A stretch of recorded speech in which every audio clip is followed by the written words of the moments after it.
Wavesound Audiobooks presents an unabridged recording of The Chocolate Factory by Mary Lou Stevens, narrated by Casey Withoos.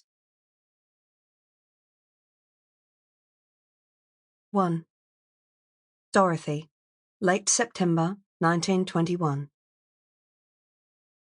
He reminded her of Freddie, if Freddie had been allowed to grow older.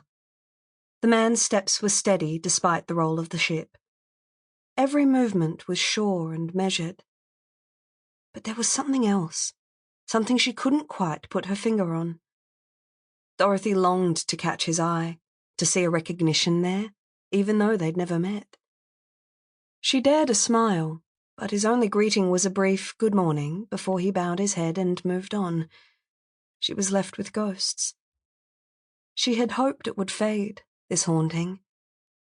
The ocean churned behind her, but instead of leaving memories in the wake, they clung to her skin like the salt air. She took off a glove, drew a finger gently below her eyes, and brought the tears that lay there to her lips. More salt. Her morning turn around the deck had lost its charm. There was a place, though, where she would feel less at sea. Heading away from the greyness of the ocean, she clattered down through the levels, thankful for her practical, low-heeled boots.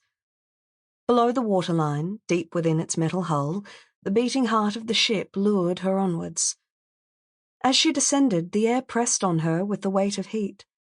A sheen of sweat rose on her brow. Dorothy longed to loosen her collar and shed her jacket, but in this place of men she needed to be decorous. The line she walked was narrow. At first she'd been unwelcome. The men were naturally wary. It was clear the superstition about women being unlucky on ships still ran like a barbed thread through their minds. A woman on deck was one thing, but here in the bowels of the ship she'd been met with dark looks and aversion. However, her thoughtful questions, curiosity, and enthusiasm had won their acceptance eventually. A man responded to interest in his work when that interest was genuine, and a widow, especially in these times, was given a respect that a single woman of her age might not have garnered. The door to the engine room swung open, and she rose to meet the wall of heat and noise with a matching burst of intensity. Here, surrounded by the power of machinery and steam and the earth-based scent of coal, she felt more solid.